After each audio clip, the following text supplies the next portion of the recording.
What's up, everybody? Welcome back to another episode of Buds, Bros, and Superheroes, the only show where the hosts today grew up in the View Askew universe long before Marvel or DC had their extended universes. I'm your host, Nick James. With me today is a new guy to the show, but I already have a feeling deep down that he will be a recurring character around here. Please welcome Mr. Joe Gariffo. Hello, everybody. How's it going? So Joe here is one of the great examples of why the internet is so great. We only met for the first time just days ago, person to person, but we've been friends communicating for over 2 years now. And it's great that you were able to come here and join the podcast. We have a very specific topic about today that we're going to talk about. It's what brought us together. If it's your first time to this show, let me just walk you through it really quick. Buds, Bros, and Superheroes is our name. It's also what we're going to be talking about a little bit tweaked today. Like I said, it's special, but Buds is about if you're a traveler of the green, you're going to enjoy that section. Bros, we're going to talk about how we met, different things that we're up to, and then finally in the Superheroes, we're going to talk about, I think I'm going to bury the lead here. I'm going to surprise everybody to make sure they'll figure it out once we get all the way to the very end. How's that sound? Sounds good to me. If you're on YouTube, if you're following on any of those things, that's super great. I thank you so much. The best thing anybody could do is just tell a friend about us. That would be super appreciated, because if you have a friend who likes Buds, Bros, or Superheroes, you got a fucking show for them, guys. Enough with the intro, enough with the madness. Let's just get straight on into this with the Buds section. So, Joe, are you a traveler of the green? Absolutely. Great. How long have you been one, if you don't mind talking about it a little bit? I started a little bit later. I'm 34 now. I started when I was, 22. I was always under the impression that it was super bad for you until, people, educated me otherwise. So it's like, oh, and I prefer it way, way more to drinking. So. Oh, yeah, absolutely. Me too. So as a traveler of the green, last time what we were talking about is some stoner etiquette. Would you mind going through a little bit of that and seeing if we have any stories that come up as we talk about it? Stoner etiquette. Well, I always, if you have any and people are over, I always share. I mean, I always offer. But yeah, I don't know. What about you go first? Well, for this, actually, we had a list. So if you were listening to last week's episode, anybody out there, we went through, I can't even remember the number because we ended up mushing a few together. Some of them were just kind of redundant. And I think we'll do the same again right now. So the list ended off. What we could start with is clear the chamber. So if you are clearing or if you are sharing a piece, have you ever been handed a bong with that weed that's still, it's not burning out of the bowl itself, but it's left inside? Mm-hmm. That's the fucking grossest nonsense that's ever been. I hate that hot breath shit so much. And it's like, no. Why did you start something that you couldn't finish? That's for you. You finished that. Yeah, no, I agree. What others, man? I'm trying to think. There's always pass it to the left, right? That's always and definitely don't Bogart was on the one from last week. Puff, puff, pass, right? Yeah. I believe, actually, those were the three that we put together into one.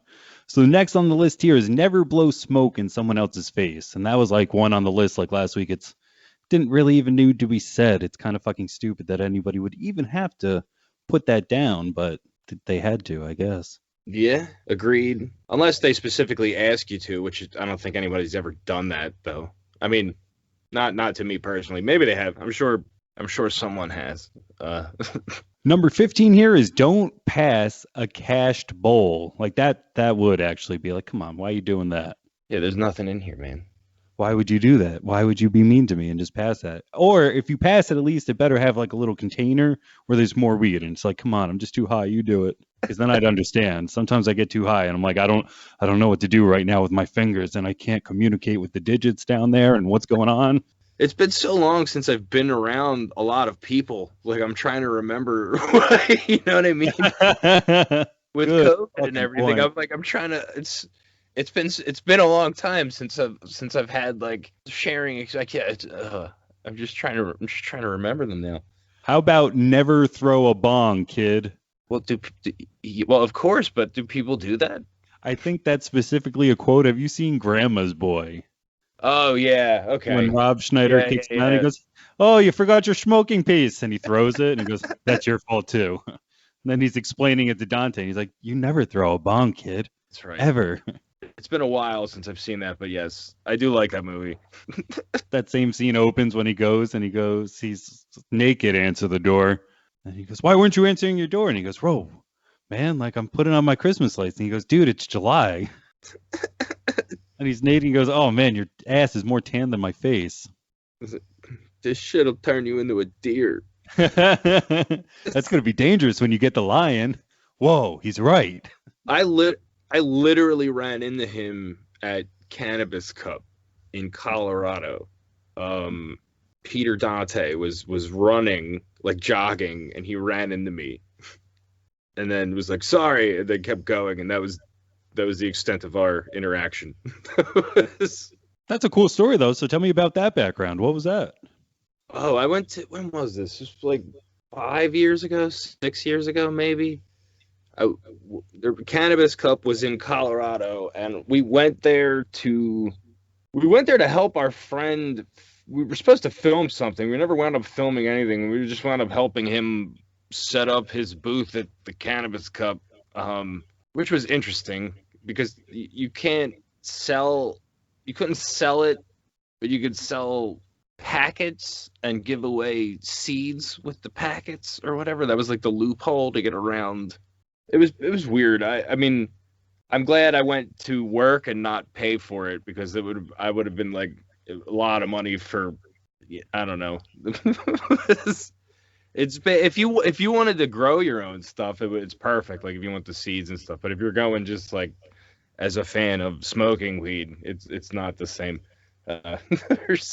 Interesting. I bet that's the same. I got something for the Pennsylvania Cannabis Festival in Kutztown. I don't know how far that is from you, but I don't think that's too close to me either. But I think it's the same thing of kind of like, yeah, if you thinking you're gonna go there and just light up all the time, like, no, that's not what's gonna. I mean, people were smoking everywhere. I mean, but it is legal in Colorado. But like at the time, it was too. It wasn't like but you're not. There's still like things you're not supposed to do. But it was like nobody really cared. But like you weren't legally supposed to sell it in that venue. You know what I mean?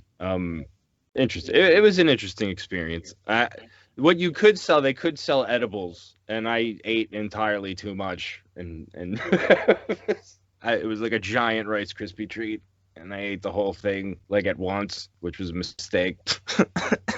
I've done that once as well, also in the same state, and I was out to dinner, and I just realized like, oh shit, you have overserved yourself, and shit just went downhill from there, and it was a pretty bad 17 minutes, I'd say. And then after that, it mellowed out, and then probably after close to an hour, everything was fine. I don't know how I would have done though if I was. What, were you still outside in that giant space? Oh yeah, like with so many people, hundreds, thousands of people maybe around. No way. Nope, couldn't do it.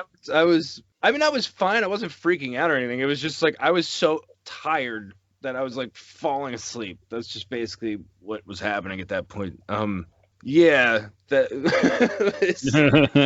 do not recommend doing that.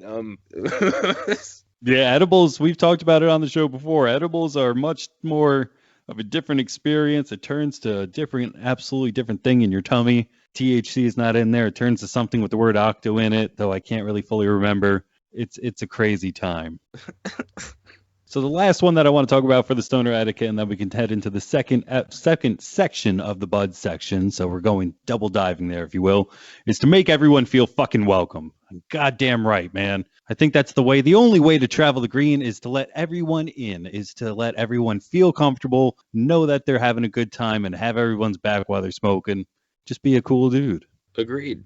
Have you ever been with a dick that's like harshed your buzz? Oh God, yeah. It's the worst. Yeah, absolutely. And yeah, I agree with you completely. And I think that goes along with the point I said earlier of I always offer and share. And if people decline, I don't force it, It's all right, no problem. Nice. So like I said, the other thing I wanted to talk to you specifically about, which will kind of let everybody know the theme around the episode, but they'll have read the name by then, so it's all for naught, is Kevin Smith. And he's got 3 types of weed. And I wanted to know, were you out there? Were you able to try anything? Have you gone out to see anything? I have not been able to try any of the strains yet, and I want to very badly.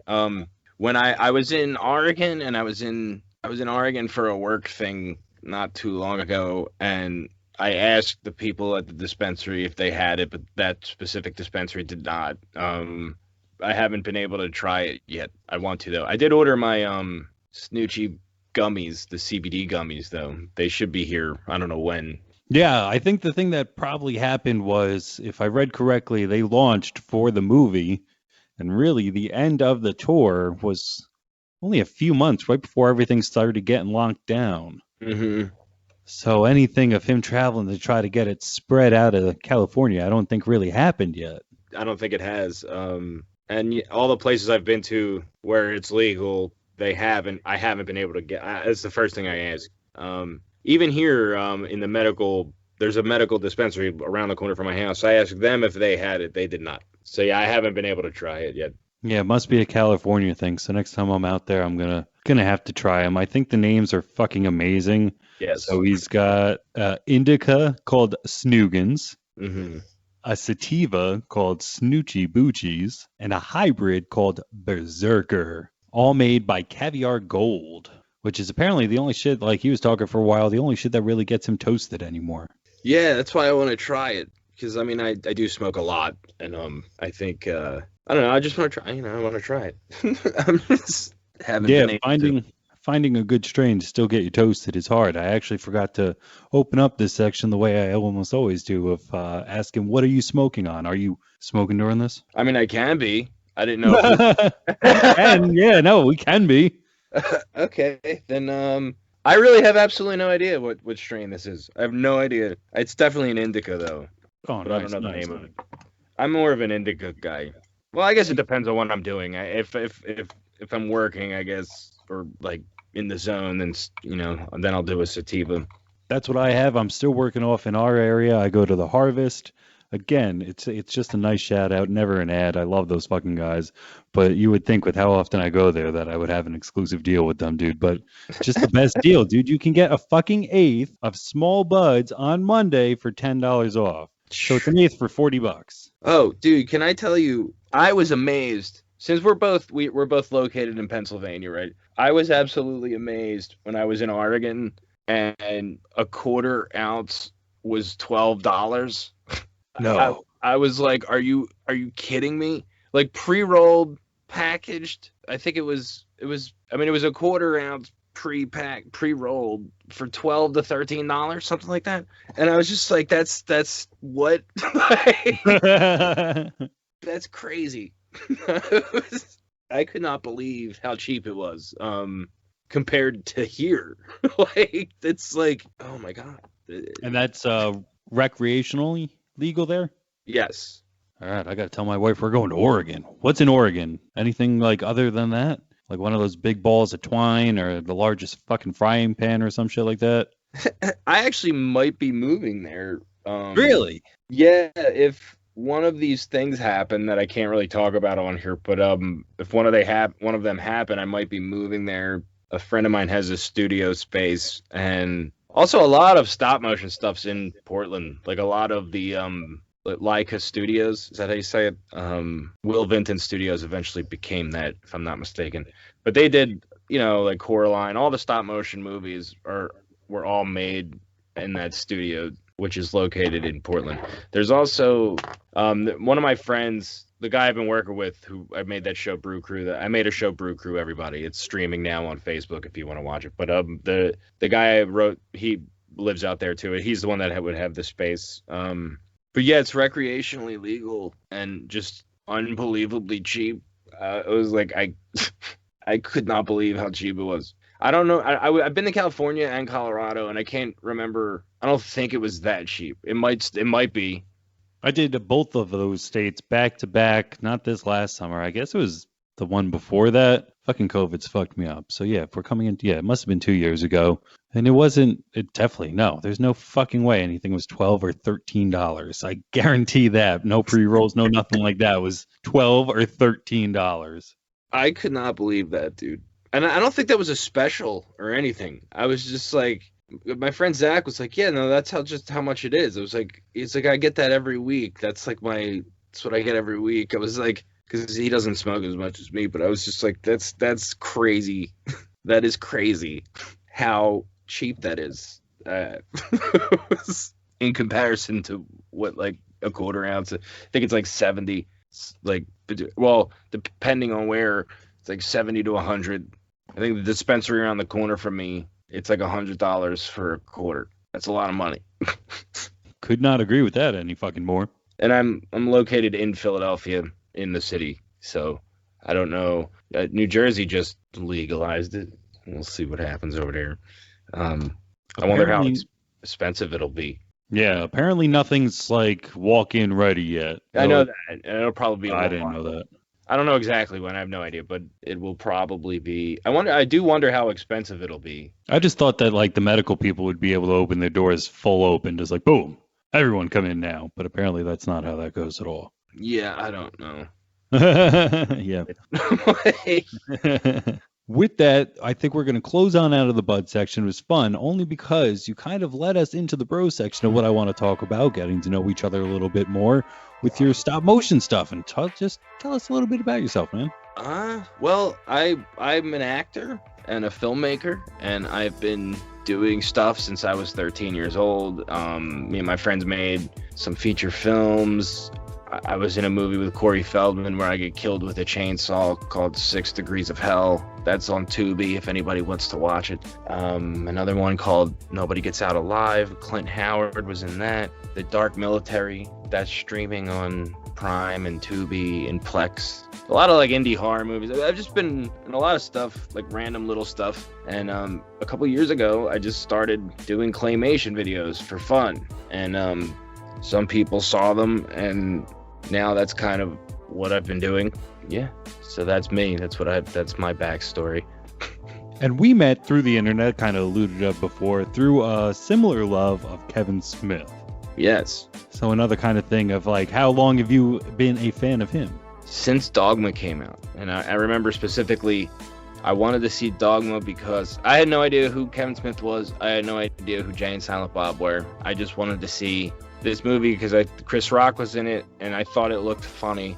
And then when I saw the movie, the Jay and Silent Bob characters just stole it. Like, I just thought they were the funniest thing in that movie, and I was just like, these guys are amazing. Once again, had no idea about the View Askew universe. I had no idea that they were in other movies. And then I just happened to be in my video store, and I saw the cover of Mallrats, and I saw Jay and Silent Bob in the bottom corner, and I was like, those are the guys from Dogma. And then I read the back, and I was like, they're the same characters from Dogma. And because it said Jay and Silent Bob, and then I watched that, and at the end of that it said they'll return in Chasing Amy, so I rented that. And then the guy at the video store told me about Clerks because I would have had no idea. And then that summer, or 2 summers, when was that? I guess 2 summers later is when Jay and Silent Bob Strike Back came out. Yeah, something like that. So yeah, ever since, and I was like 12 or 13 when that movie came out. So yeah, I've been a fan. And then I was so obsessed. I used to, like, I said I was an actor. I would go on auditions and do monologues from the movie. And then, like, these people must have just been mortified because here's this, like, 13-year-old kid. Like, this one time my cousin Walter got this cat stuff. I never got any of those parts or anything. But it was just funny because I would literally do those monologues. I'd be like, so these movies take place in a small town called Sherman in Illinois, where all the honeys are top shelf, but all the dudes are whiny pussies. Except for Judd Nelson, he was fucking harsh. But the best thing was, no one was dealing, man. So I thought we could live like fat rats for the blunt connection of Sherman, Illinois. So we gathered some money of our own, and we caught a bus. We know what the fuck we found out when we got there. There is no Sherman, Illinois. Movies are fucking bullshit. I did that so many times. Very impressive. Hold on. Wait 1 second. Wait. I just started later. I did the whole scene. Just I cut out her responses and stuff, but I would do it as a monologue, and it would like, once again, I'm like 13 years old though, so like it's not like an age appropriate thing for me to be doing. But yeah, that's how far back my love for him goes. It's funny you mentioned that scene because the first thing that I really remember after I pieced it together was my parents watching that, and I came down and Jay and Silent Bob were there, and up to that point, it's kind of in and out on whether or not it's quote unquote appropriate. And then they're sitting there, and he asks if it's true that a chick farts after you blast her in the ass. And I fucking crack up, and my mom goes, out. Like, that was the line at that time. And now, out, because maybe I was like 7 or 8. So then fast forward to middle school, and a friend down the street moves in. Well, he moves in down the street and became my friend. And he knew everything about movies. And I said to him, have you ever heard, like, do you know this movie where this happens? Because it always stuck in my brain because it was funny. He goes, yeah, you're talking about Dogma. And I was like, you know what it is? Can we watch it? And he led me into the BBSH universe. So by the time, I think Clerks 2 is the only one I saw in theater. I think I could have seen Jersey Girl, but I don't really remember. I definitely remember like, oh, Clerks 2 though, that's coming out. But everything up to that point, I got flooded with all at once of like, all right, here, watch this. And all right, this is Clerks. And then by the time I got to Jay and Silent Bob Strike Back, it's like, oh, this is great. Look at all these movies talking together. I fucking understand every joke and every reference. And it just kept getting better and better. Yeah, and it's funny because I don't know why I related to those characters specifically because I'm so not like those characters at all. I mean, like I said, I didn't smoke weed until I was in until I was like 22. So when I first saw those movies, it wasn't like I got the pot humor or anything like that. I just thought they were slapsticky fun, and I love that about them. I really don't know why. I mean, other than they're really funny, but they're like so opposite of how I am personally but I love them so much. Like, you know what I mean? For sure. And that definitely hit with Mallrats for me at the time. It's still up there. I don't know. It's not the number one spot, but when I was younger and first introduced to it, it was the number one because it is the most slapsticky in my opinion, of the BBSH universe. And then, of course, 2, you got the lady with the third nipple. And that's pretty much just like, wow, that's something like, this is crazy. What's going on? And then finally, evident of the show, they're talking about fucking superhero stuff. And that for me is just like ding, ding, ding, like, holy shit. Like, he just said Wolverine. He said he's imitating what he's doing with his adamantium. He said adamantium claws. What the fuck is going on? Like, how does he know these words? Like, so yeah, it was absolutely just mind blowing. And then, of course, too, like that opening with those covers is fun as fuck. Yeah, plus that opening monologue just hooks you. Like, one time my cousin Walter got this cat stuck in his ass. It happened at our local mall. So, the whole thing so like it just hooks you right in. And then, but I think my favorite, I guess it's Clerks 2, mainly just because of where I'm at in my life. I relating to it the most. And this list has changed constantly. It's not like right now Clerks 2 is my favorite of all of them. But at one point Dogma was my favorite. At one point, Clerks 1 was my favorite. And it's just like, I don't know. I love them all. Chasing Amy was never my favorite. I love that movie too, but mainly because Jay and Bob were in it the least amount. That was why I didn't like it the most. You know what I mean? Like, it was, and I love Kevin and everything that the dude has made, but it was Jay and Bob that really, like, I loved. So anything with those guys is just, I'll take it. I would agree that I came to love Chasing Amy more, but it still was, I don't think it ever took the number one. Kind of back to the comic thing for a quick second of like, I like that side of the business, and they threw their own Comic Con, and that's a lot of fun. And there's an inker joke that I know for sure actually goes around, like inkers in real life comic book. Like, they will look at each other and go, your mother was an inker. And like, not get really offended, like, but they understand between themselves. So that was fun. But I always felt I couldn't, I don't know why. I just can't watch that one as much as I could watch the other ones, like just on repeat. Yeah, I think it's more serious too. It's still funny, but it's not as, like, it's, I guess, the most realistic of all the movies, right? Because everyone has stuff that really, like Clerks, she has sex with a dead guy. And like, things like that probably wouldn't actually happen. Mallrats is like a cartoon. Chasing Amy is like the most grounded in reality. Then you got Dogma, which is like a fantasy kind of thing. And then you got Jay and Silent Bob Strike Back, which is another cartoon. And then Clerks 2, which is pretty grounded with the exception of like the musical number and things like that. So, and the Donkey Show, like things like that. So like, and then Reboot, which is also another kind of cartoon. Yeah, I feel like they wouldn't get out of that scenario at the beginning of Reboot as quickly as they did. It doesn't matter how good their fucking lawyer is. And that's another thing is Zach and Miri part of the View universe now? Because I know he said that is supposed to be Brandon St. Randy, but it's never specifically said, and we still so like is Zach and Miri part of the View universe now? I love Yeah, that that's good too. enough for me. For Kevin to say that, even though it's never said, but that is him, that's good enough for me because he is God in the View universe. So if he says that's him, whether or not he says his fucking name out loud, that's Brandon St. Randy.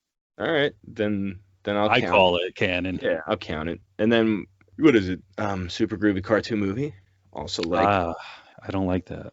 no. I don't love it. No, I mean it's not my favorite of all of them either. But I like it because of how like it was made independently. It was like the story behind how that movie was made is pretty interesting. It's Jay's baby, and I like that aspect of it. Mm. I like that it's a comic book almost literally come to life, but I don't like Tara Strong, and she talks a lot in that. Really, you don't like Tara Strong? No, I don't know why. I like her as Batgirl. I'll take her as Batgirl. I won't take her as Harley Quinn ever. If Arlene Sorkin's still alive, what are we doing, guys? But that's a whole different tangent. Oh, speaking of which, wasn't she in Clerks Animated? She was one of the giggling girls. Oh, was she? I want to say, yeah. I Oh, think speaking that maybe of that, she did a. love that show. That was I great. just watched all six just the other day. It is. Couple of giggling girls. Do you want to hear like nerd level 3000? Sure. I have the inaction figures, and I'm gonna get the Funko McDonald's Mayor McCheese and Officer Mac. So when I do the infection scene, like I could be like, look, they're all here. Because if you remember, the mayor is in a Mayor McCheese suit. Yeah, I remember. That's my Isn't it favorite episode of the whole thing. so good? Well, it's between that and the trial episode. Yeah, the ending of that is Bears pretty. thing. That whole episode is ridiculous. Judge Reinhold. So they did that joke before Arrested Development, right? I would take your word on it. I have not watched that show.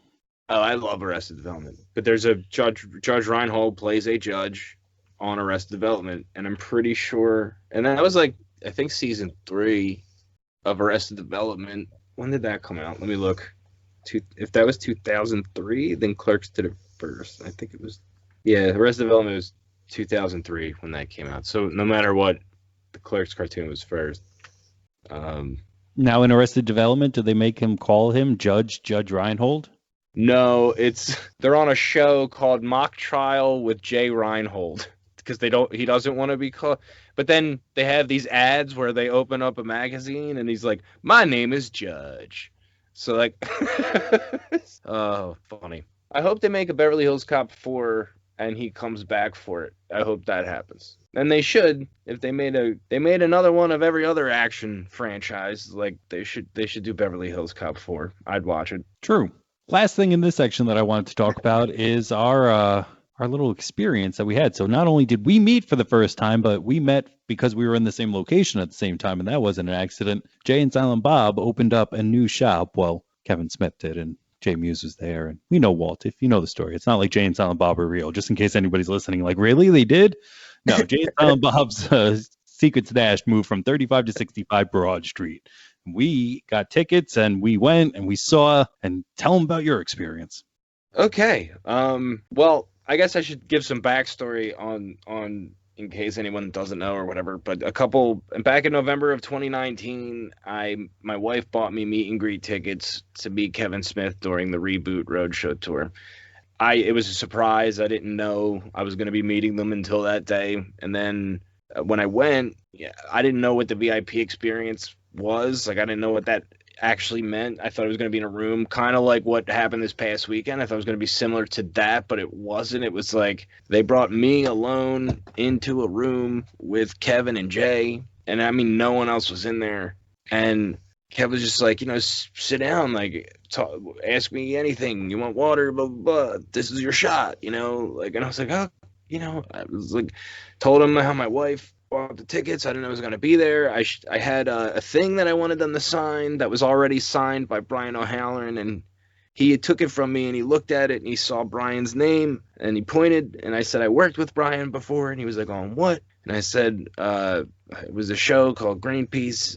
It's on YouTube or whatever. And he was like, right on. And then we started talking, and then I mentioned, now at this point in time, I had just started doing claymation videos, and I was like, hey, I started doing, I do claymation videos too. So like, if you ever need anybody to do that, I can. So he's like, let me see. So I showed him, and then he was like, how much would you charge for this? And I was like, what? And he was like, how much would you charge for this? And I was like, for you? He's like, yeah, man. I was like, for you, dude, I would do it for free. He was like, I'm trying to employ you, motherfucker. So yeah, I woke up that morning not knowing I was going to meet him, and I ended the day with him hiring me to make claymation videos for him. So my head kind of exploded a little bit. I have since done the claymation, a promo for Jay and Silent Bob Reboot on Blu-ray when that came out on Blu-ray, and the movies Pop-Up. I did a claymation for that, and now my intro is the Wake and Bake intro on the That Kevin Smith Club. So that's all crazy. So this past weekend, I met Kevin at the opening of the new Jay and Silent Bob's Secret Stash, and I said, "Hey, Kev, it's Joe Gariffo," and he was like, "Joe, it's really good to see you, man." And and we took pictures. I signed the wall, and then we're free to shop. So people were talking to him. So like, I waited till they were done. Then I went over and I was like, Kev, did you get my package? Because I sent him Clay Kevin. That's in the Wake and Bake video. And he was like, I did get it. I got it right before I came on the trip, so I didn't open it yet. But I saw your name, and I was like, I know who this is. And that made me feel cool. And then I said, it's kind of wild to me, like, you're one of my idols, and it's just wild to me that, like, you know who I am. And he goes, know you? Dude, we're basically coworkers now, which, by the way, you're going to be hearing from me soon about some stuff. So I was like, okay, like, I have no idea what that's about. I'm excited, though. I have no idea, but hopefully it's something cool. Oh my God, I don't know what it would, it was probably animation related. But if it was like, hey, you want to be in Clerks? Like, that would my mind. I don't think it is that, but that would just be crazy. I would love to. I'll do whatever. Just, what do you want me to do? So I went in just a little bit after. The way they set it up, in my opinion, was super smart. And not to get too political, but, in my opinion, it was super smart. Because of everything that's going on, they can only let a certain amount of people in. You had to buy your tickets pre-hand. Those people were let in. You're led around in a giant, I was going to say O, but a zero, whatever.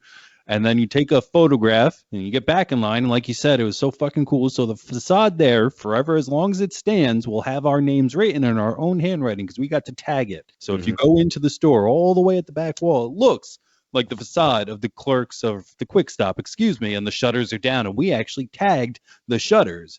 Now, from what I understand, they'll never be visible. Only we will know that they're under there because the sign is going to stay up of, I assure you, we're open. But we know they're fucking there. And if they had ever is seen, well, again, no. So that's in my head how it was going to go, was super duper procedural of like, don't get too close to Mr. Smith. Don't get too close to Mr. Muse. Get in, get your picture taken, and get out. But after all of what I just said was done, all of a sudden I look and he's just standing there and he starts walking towards me and my friend who I met up with there. And I was like, oh my God, he's coming this way. That's weird. And then he just stops in front of us and he's like, hey, man. And I just didn't know what the fuck to do. I was just like, hey. And he goes, how are you? I go, I'm really good. How are you? He goes, oh, good, good. You like this? And it was like the weirdest thing. So I'm sitting there going, is this happening? Am I having, like, did I fall? Or did something come off the ceiling and hit me maybe or something like that? Like, I'm doing good. And we just bullshitted. I don't know. Seemed like forever because it was a little nice. So we're on the Skype's call right now. And obviously we each got a shirt. That was the other fucking cool part about this meet and greet. They gave us fucking swag. But he's talking to me and I'm just sitting there and I'm like, I know that I probably shouldn't eat up your time, but I just find myself saying more and more words. And I don't want this to end. But I also don't want you to think I'm scary, so I'm just going to probably, I think I should just keep talking. And he's just like, yeah, uh-huh. And he's still not telling me to fuck off. And I was like, Jesus Christ, this is cool. But long story short, like, I gave him a card for this show, and he was like, why don't I have cards? And I was like, because you have too many podcasts. You need a lot of cards. And he went, huh. And I was like, he laughed at my kind of weird joke.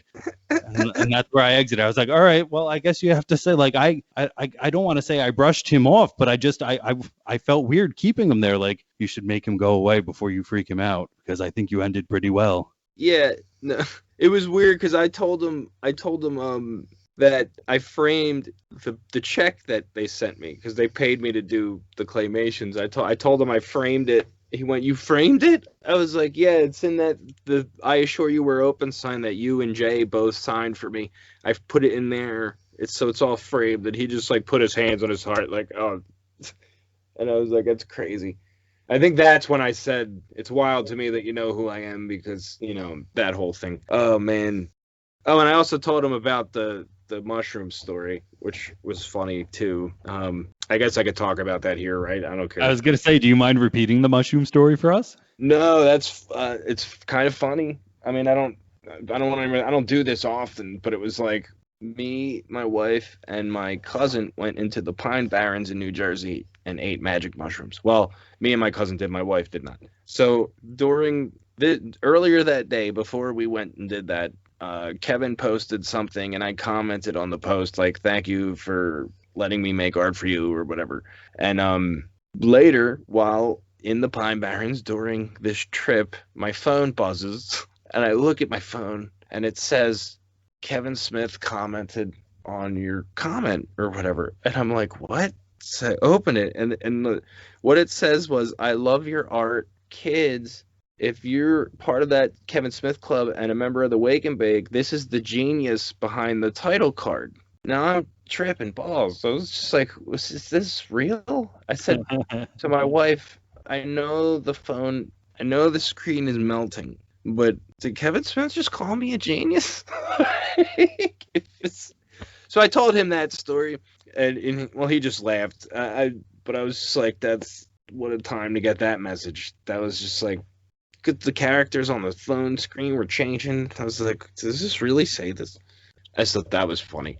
But yeah, it was just such a surreal. It's just surreal that like I kind of have this working relationship with him now, and it's weird. I'm going to be hearing from him soon, apparently. I don't know about what. I did pitch him something a while ago, and maybe it's that, but who knows? Keeping fingers crossed. But it's a literal dream come true. I mean, he is the reason I wanted to be a filmmaker and an actor and get into the business, and he made it seem possible. So to be able to work with him in any capacity is like a dream come true for me, because I did not ever expect. I did not expect that meet and greet to turn into this. Like, I did not expect that at all. Like, he met thousands of people. You know what I mean? Like, I did not, like, my clay figures are in his house next to pictures of Harley, his kid. Like, that's what he told me. Like, he told me that. That's, I guess, they say you shouldn't meet your heroes, but like, I am glad he was one of my heroes, because he's definitely somebody worth admiring for sure. Yeah, really, really nice guy. Could not be any nicer. Just was super fun to talk to. I also brought up the other time that I met him, so this would be my second time, and we were down at the Atlantic Highland movie theater. He did the Q&A. There's a fucked up story in between there, but at the very end he came out and we talked a little bit. But the funny part about that screening is we were down there, he was down there because all the proceeds were going to go to somebody that he knew set this event up to like save or promote or hype up whatever it was, local cinema, and through this other fest that was going to happen. Long story short, the lady who set this up to get the money for that thing gave Kev a hand job back in the day. And he obviously had no fucking problem telling us. So he gets up and he's like, yeah, hey, what's up, everybody? Are her kids gone? And everybody's like, what? He's like, Lynn, whatever her name was. Lynn, are your kids gone? I think it was Lynn. I don't know why I thought it was Linda. And she goes, yeah. And she goes, we didn't think this would happen after a hand job or something like that. And it was just like, oh my God, this is so fucking funny. Because it reminds me of one of the stories of in Evening with Kevin Smith. He's like, when your parents leave, and you just call up everybody and like, hey, do you want to come over and give me a hand job? No, hangs up. Hey, you want to come over and give me a hand job? No, boom. Oh shit, my parents are home. I'll just give myself a hand job. And now we know that it was one of those people who gave him a hand job. And he said that, and like the same kind of thing. He put his hand on his heart and he leaned back and he's like, yeah, maybe I shouldn't have said that. I was like, I'll never forget it. So it's out there. That was great. That's awesome. Well, this is the second time in person meeting him, but I guess this is the fourth time we've talked, like either digital, like how I'm talking to you right now, or messages on Twitter or Instagram or whatever, but like direct messages, not. I don't know. I guess it's been 4 times specifically. What about Muse? No, I never talked. I mean, other than when I met him the first time and then this time, like I told him who I was, and then I don't think he remembered the first time, and then I was like, I made the Wake and Bake intro, and he was like, oh, cool. Nice. This was my first time meeting Muse ever, and he was super cool. Like he was a little bit more procedural, as like I like to call it, but he was just really making sure that we got everything done. And like my friend had a poster, and he got it signed right away, and put a funny message on there and everything. And he was just a really cool guy as well. It was a really fun experience to go there for the opening. It was 2 days over this weekend. I don't know how many people were in there, so if it's like 10 every about 40 minutes, they were doing it. I don't know, not too many, but enough that a lot of people are happy and got to sign the wall and got to see everything, and it's a good fucking time. I had a great time. I like the new setup of the place. I think Arnie did a great job. I introduced myself to him too, and I was like, I'm the guy that did the Wake and Bake intro, and he was like, oh shit, Claymation's a pain in the ass, man. That's awesome, awesome stuff. Very time consuming. I was like, I know. I was like, I love it and hate it at the same time because it really is so time consuming. But well, it's not that. It's more the actual animation. I don't mind doing. It's making everything to get to the point of animating it is the thing I hate the most. Like making the dolls, making the set, all that stuff. That's my least favorite part. The actual shooting of it, I really enjoy, but the everything else is a pain in the ass. Yeah, you make the teeniest, tiniest little sets and everything, and have to get all the effects ready, and it's got to be I just think it's such fun. a time problem. It's like playing with. It's like I get to play with toys, like at a very very very slow rate of speed, but I get to make them do whatever I want them to do, and I like to look at it that way. It's like I just started playing with toys and filming it, like making, and I make my own toys now. And because I used to do that when I was a kid, I would make kind of stop motion videos, but they weren't anywhere near, like, they were terrible, of my action figures. Like I made one with Men in Black figures and Star Wars. There was a Star Wars one that I did. All terrible. My cat was like a big monster in one of them. That's fun though. Yeah, it was fun. It was just, I mean, I was real young, so they're terrible. I don't even have them anymore, unfortunately. I wish I still did. Sorry if you hear snoring. It's my dog behind me. Just That's funny as fuck. Yeah, she's out. yeah, she's just passed out. With that, though, I think that we can. I know that the 3-act structure of the show is kind of going a little bit different because there is no superhero to technically talk about in this. So I kind of put Kev as the superhero, and then we'll talk about his life in superheroes. And then if we have some time left, talk about more of his films. So Kevin, I put the publisher of them. So usually I go like, who's the superhero? And it's Kevin Smith. Who's the publisher? And it's Don and Grace Smith, which I thought was cute. He debuted, if you will, in 1970. And his power breakdown is that he's an all-around great guy, like we just talked about. That power is very strong with him being one of the most humble and nice, welcoming, warm guy. I think I said it in the little vlog that I made of going there. It seemed as if this dude just had all of his friends over to come hang out in his new clubhouse. We were just all welcome, and he's a great people pusher as well. Like, he knows how to address the crowd and get them in and get them, all right, this is what we're going to do. And then after that, just chilling out and being like, all right, great, we got through what we had to quote unquote contractually get through. Like, we did the pictures, here's your stuff. And then once it was done, it was just like, hey, good to see you, what's up? It's informal after that. It was so, yeah, it was awesome. Because at first it was like a convention, like where you would just, okay, you take the picture, hey, how's it going? Then you got to move along. And then right after the pictures and signing were done and they got the shots they needed, everybody was just like, I didn't know you could just walk up to him and talk to him at that point.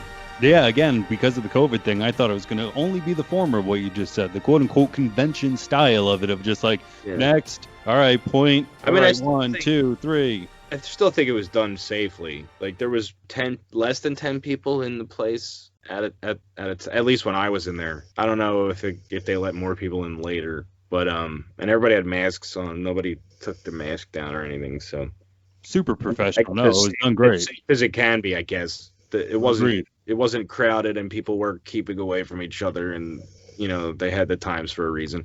I also felt like it made it more intimate, because if they didn't have it set up like that, you wouldn't have been able to talk to Kevin as long as you did. You know what I mean? You had a half hour to walk around the store pretty much, or at least 20 minutes to shop or talk to them, or both. Yeah, it was great. Really quick, for the comic side of it, have you ever read any of Kev's comics that are not View Askew universe, that are superhero based? I did. I read Green Arrow Quiver. Is that what it was? Yeah, with Phil Hester. That was 2001 to 2002. No, I I'm don't missing remember. number one. I I need don't number remember. one for the full run. I don't remember anything about it. I know I read it, and I read it when I was in college. And did I read his Daredevil? I had that one on digital, so I read it once a little bit ago, but never went ahead and bought paperback. And then, of course, that device isn't there anymore. The whatever I had it on isn't there anymore. But Guardian Devil with Joe Quesada, and I think that's how and when they met to get the aforementioned covers done for Mallrats. Okay. I I think have those are read his. Quesada. Yeah. Yeah. I've read like the View Askew comics that he's written. My favorite being Chasing Dogma, but not many of the. I'm really behind on the comics. I really got to get back into it. It's been a long time since I used to go every week and buy books. It's been a while. Been a while. But he's also done Batman with Walt Flanagan, which anybody who's listening who's like, I think I know that name. I mean, you might if you know Kevin's name because he runs Kevin's comic book store, which they had a giant show, which is one of my favorite go-tos of watching nothing while doing something or just having something on in the background. I can't even tell you how many times I've gone through it. The other kind of connection through this world is Batman 66 meets the Green Hornet, which he did with Ralph Garman writing, he does Hollywood Babylon. That's cool. I didn't know that. That's awesome. Then the most recent thing that he did that I want to check out, I have not done it yet, was The Hit Girl in Hollywood. I don't know where that takes place in the timeline because I know there's Kick-Ass 1, 2, 3, and I think it's either 2.5 or 1. There is a Hit Girl miniseries in between, but I don't know if this is in line with that or after. Like I said, I don't know. I want to read it though. Interesting. I didn't know that either. I've only read Kick-Ass 1. Super good though, right? I like that. Yeah. It's just that's like around when I stopped getting comics. So like that's like, you know what I mean? That was probably one of the last ones I actually read. I just looked it up. So it's Kick-Ass 2. It's called The Prelude, Hit Girl. So it must be in between 2 and 3 that one takes place. So now I'm wondering if what did I just say the name was? Fuck. Hit Girl in Hollywood, excuse me. I wonder if where that falls in line. I really want to check that out soon. I did get I mean, totally unrelated, but the last comic I physically bought was the Miles Morales Volume 1 and 2 Spider-Man books. And cool. That was a few years back. So like I'm just saying that's how long it's been since I've bought comics, and I'm sad about it. I need to get more. The most current thing I pulled was the 3 Jokers. My buddy Tom was telling me about that.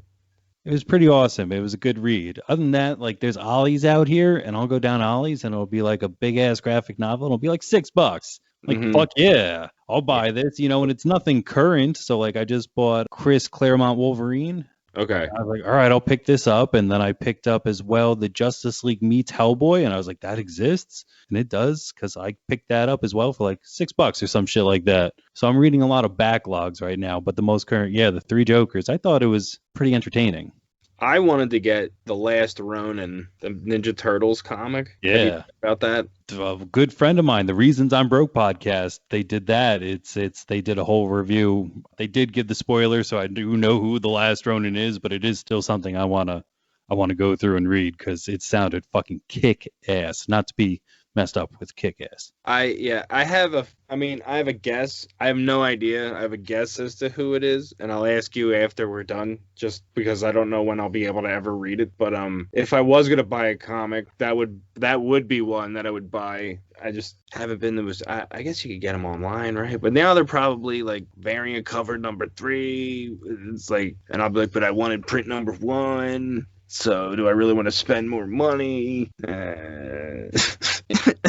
It does, yeah. It's funny too. If the same guy who I'm talking about, he was a guest on here, and I liked asking him questions about running a comic book store and having to buy stuff and all the different things that they try to sell them to try to sell us, and they're different.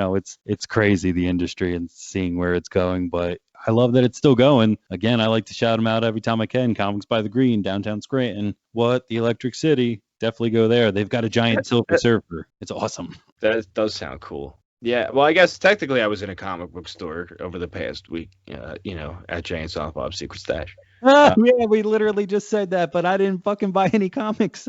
Me either. That's why I was like, I was there. But the other thing is every time I'm at a comic book store, I ask them if they have a comic that I'm interested in, and they never do. So I'm like, okay. Like when Bill and Ted, the new Bill and Ted with Evan Dorkin, right?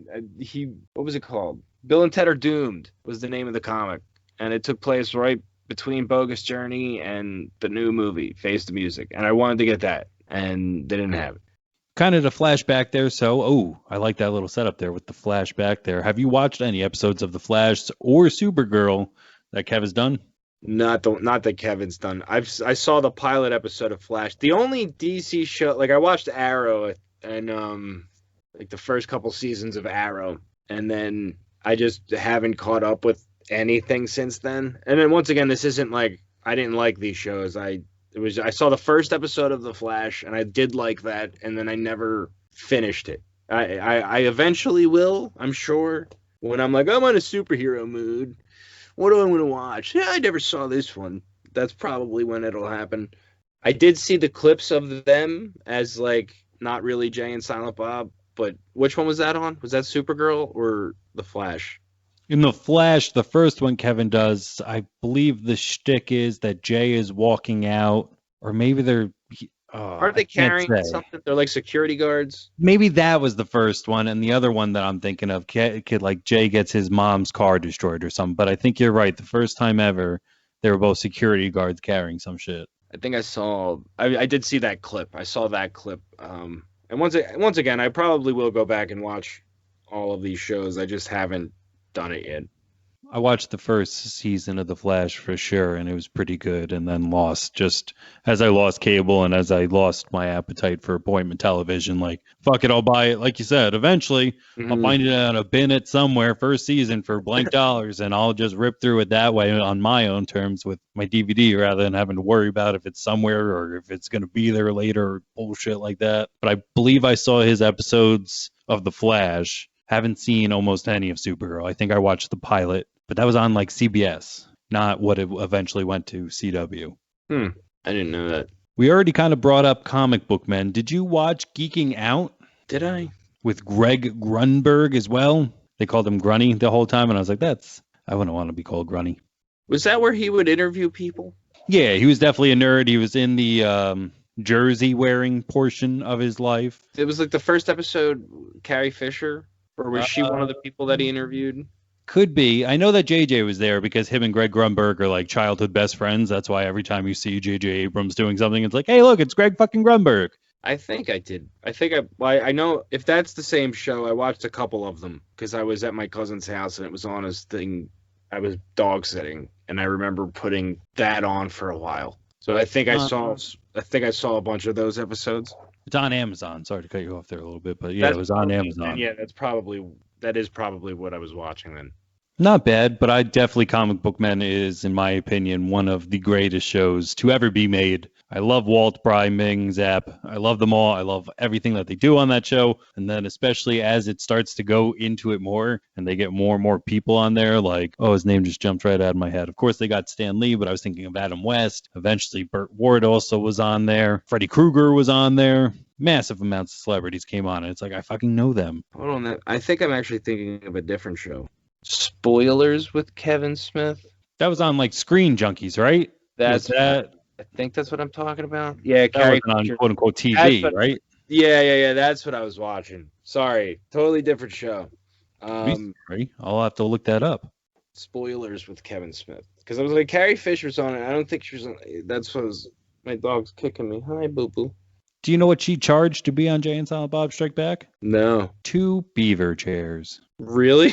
Yeah, she said something to the effect of, paraphrasing, considering the subject material, I think that's a pretty good payment. They were a set of antique beaver chairs. Wow, that's kind of awesome and funny. And my other favorite story that came from that day on set is apparently like Jay was just being Jay and trying to be cute and like mack it a little bit. And apparently she just put him in his fucking place. She was like, don't do that. You know, there's a part of me that's a girl, and that girl wants to be fucked by somebody, and you're making me think that. And if you're just fucking around just to fuck with me, like, that's not cool. And he's just sat there like, like I guess we could fuck if you want. Like I don't, sorry. And like from that day or from that moment on, like she just like put him in his place and earned his respect. And he followed her around just like, oh, like learning stuff and taking it seriously. And I just love that idea of fucking her. Just don't you do that. Don't you do that, Jason Mewes. Oh man, I have a funny story real quick. Go. I was at Monster Mania in Cherry Hill, New Jersey, and I was out front. This is before the convention started, and my friend Tom is with me, and this car pulls up, and this woman gets out of her car with her dog, and my friend goes over to talk to her, and because he says, "Oh my God, your dog's really cute. Can I pet him?" And she's like, "Yeah." And like my back is turned, but they're like 5 feet away from me, and I'm not looking right. And I'm looking at this Batmobile and all these bootleg DVDs. And Tom comes over to me and he goes, "You gotta come over and say hi to this dog. His name's Gary." I said, "Dude, I'm here. I'm looking. I'll see the dog. Like I'm looking at this right now." And they walk away and forget about it. Later on, he sees the woman with the dog and she's got like a security escort, and he's like, "Dude, that's the dog." I said, "That's who you were talking to?" He's like, "Yeah." I said, "Tom, that's Carrie Fisher, dude." I was like, "You were talking to Carrie Fisher for 5 minutes and all you said to me was you got to pet this dog. His name's Gary." No, also this is before like Gary. I don't know if she had just gotten him or whatever, but like he wasn't, people didn't know the dog's name. I didn't know the dog's name at the time. So I was just like, he's like, "I didn't know it was her." I mean, he's a Star Wars fan too. Like, it's not like he doesn't know who Carrie Fisher is. So it's just like, oh. That's insane. To kind of backtrack the same way, once I met you, we were going to go down to the Starbucks and kill some time. And the guy who did all the photos was no other than Dr. Josh Roush, not a real doctor. If you're familiar with all of the world as much as we are, he does all of the sights and sounds for Hollywood Babylon and made the terrific Magnum Dopus, the making of Jay and Silent Bob Reboot. Find that on Amazon as well. It's fucking brilliant. But I was so excited that I saw him and I was going to get to say hi to him that I walked past Jason Mewes completely to be like, "Hey, Josh." And he went, "Hi." And I went, "How are you, man?" Just feeling cool. Like I noticed Josh and like I said hi and he looked at me and said hi and that was cool. And my wife was like, "Did you say hi to Jason too?" And I was like, "Who?" She goes, "Jason, Jay." And I was like, Jay, like JJ? And she goes, "Yeah, fucking Jay was like right. You just walked right past him." I Because said was hi to him. Josh. Because I was carrying the stuff they had just signed for me, and he looked right at me, and I went, "Hey," and he went, "Hey," and then we just I thought you said hi to him too. Nope. I was just because I just wanted to like. Long story short, there was a time that I put something on Twitter and he reached out to like just be a real human fucking being about it, and I brought that up to him and I was like, "That meant a lot, thanks." And he said, "Oh, that's very nice." So I just wanted like it was a weird thing. The last three we should talk about, in my opinion, would be then Red State Tusk and Yoga Hosers, his kind of horror styles. So I will put Tusk and Yoga Hosers in the same category. Let's first, do you like Red State? Oh, I loved Red State. So fucking good. Red State, I feel like, proves that he can do more than just have people talk. Like that, technically, that movie is great. Like the way it's shot, the acting, the story, it's dark. With the exception of his wife being in it, and Ralph Garman, but at the time, like there's no way to know it was a Kevin Smith movie at all, and that's not a bad thing. Like it was totally like a 180 from the stuff they did before, and in a good way, not in a bad way. Like so, it's so weird. It's not really available many places. Like it was on Amazon for like a hot minute. I saw it for a little bit, and I told some people to watch it, but I haven't seen it there available again. Michael Parks just absolutely fucking kills it during that. Anybody it reminds me of if he was going to try to make a Quentin Tarantino film almost, not just because of Michael Parks, just because there's no A to B. It goes from A to B, B to C, C to D, E to, like, if you know what I mean. And eventually, once you look at the whole thing, it's cohesive, but there are some times where you're watching it, like at first it's just these kids and they have this objective to go, like, and then all of a sudden it twists, and then all of a sudden at the very end you're like, wait, is this happening? And then you're just sitting in an FBI room. Like, I know I'm jumping a lot, but in my opinion, the movie jumps and you're just like, at the very end, you're like, whoa, that was cool. Yeah, no, I love Red State. That's A for sure. Now, a little bit more controversial then is Tusk, because that's a little bit more batshit crazy, if you will. I love Tusk. I give it a B because it's a B movie. I mean, legitimately, by definition, it's a B movie, and I love that. So I love B movies in general, like movies that are with plots that are ridiculous like this. But I mean, it's not like that the actors in the movie. That's what's cool about Tusk and why I really like it. It's that the actors in the movie are playing it 100% serious. It's not really over the top. I mean, it's an over the top movie, but the performances. Michael Parks towards the end it gets over the top, but like in the best way possible. I feel. I don't know. I love that movie, but I would give it a B. For those who don't know, Michael Parks again takes Justin Long and makes him a walrus. Yes. Pause for effect. ... Makes him a walrus. Go and definitely check that one out. How that we got made. That's more fascinating than the movie itself. Documentary called Walrus. Yes, it's free on YouTube, I think. Yes, he put it on his YouTube channel pretty recently. Once this all started, the pandemic, I mean by this all, he put it up almost pretty immediately, and I love that as well. So yeah, if you want to know about the making of Tusk, check that out. In that, they were introduced to the Colleens. Mm-hmm. And from that, I can kind of talk about Yoga Hosers, because this is the one that a lot of people don't like, but Yeah. I really, really love Yoga Hosers. I didn't like that one. That's the one I would give like a C. I gotta watch it again, but like, I mean, it was okay. It's not my favorite.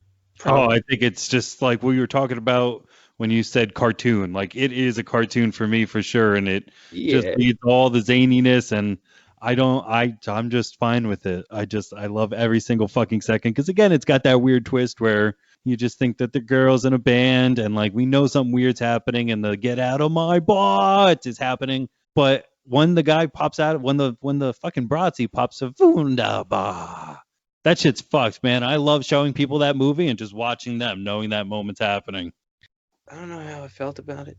I love it. It's definitely a little bit weirder. And then Ralph Garman again gets to just shine at the very end, and not in the best way. It's a performance, and I think they even joked about it. That's almost 20, 30 years too late, but it's still, in my opinion, fucking funny. So I'm fine with it. That's another thing. Like, people are like, I don't hate many movies. I feel like hate is a very strong word. I would want to watch Yoga Hosers again because I didn't really like it the first time I saw it, but maybe that would change upon a revisit. I don't know what I expected it to be. You know what I mean? Like, you know what I mean? I don't know what my expectations were when I first watched it. So it was like, I don't know. But that's probably my least favorite of all of his movies, if you're not counting Cop Out. And even then, I have to watch that again because I only saw it once when it first came out.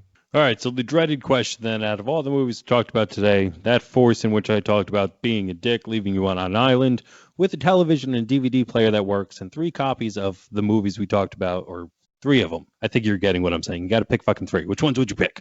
3, you said? 3, yeah. Clerks 2, Dogma, Mallrats. Nice. I too would go Clerks 2. I think I would pivot for Zack and Miri. And the final for me would be Reboot. I really like Reboot. I like Reboot a lot too. I don't. The opening is. I think it was because I read the script and I think it's funnier on paper than the way it actually opens. But like, I do love Reboot. My favorite line in that whole movie is, "Where are we? We're somewhere outside New Orleans. We're in Connecticut." Favorite part of that movie. It was really good. I like that experience as well. Like, you got to go to the road show. That was cool. But if you remember, they also did 2 days in theaters, and that's how I was able to see it. And went with a friend, and that was a really good day. I love that movie. I wanted to go, and I had a feeling I was getting tickets for the road show because my wife wouldn't let me go to the Fathom Events thing. And I was like, oh, but I once again, I did not know it was going to be the meet and greet ticket. I thought she was literally just getting me tickets to see the movie, which I would have been totally happy with. You know what I mean? And then like the Q&A or whatever. Well, man, I really can't say thanks enough. I've had such a great time. Kevin is a big part of my life. It's the entire reason I'm fucking podcasting right now. Like, I can't even say how many times on how many different podcasts he was like, dude, if you're not doing this, just do it. And it's been great. You know, as I've switched up my format, I've got to reach out to people like you. You know, this is the first time we've heard each other's voice if we hadn't met each other. together, you know? Sure. So that's great that we're going to start doing this. I enjoyed it. I hope you enjoyed it. And I hope you could say that you'll come back for future episodes as well. Absolutely, dude. Whenever you want, I'll come back. Before we get on out of here completely, do you want to plug any of the stop motion stuff that you're talking about, where they can go, where they can follow you, where they can get updates? Well, if you guys are part of that Kevin Smith Club and you watch the Wake and Bakes, my intro is the intro for the Wake and Bakes, which is pretty cool. There's a show that I made called Brew Crew. I voice Reed. This is the voice, pretty much. It's on Facebook, and I think it'll be on YouTube soon too. But it's on Facebook right now. It's on Facebook, so you can watch that there. And that's all I got going on right now. Thank you so very much for coming out. Thank you for the listeners who have been here. Again, the best thing that I can ask for, if you just had a time, you had a good time, would be to share this. Share the link, share however you listen to it. It would be much appreciated. Until then, we will catch you at the next episode of Buds, Bros, and Superheroes. And with that, we are out of here.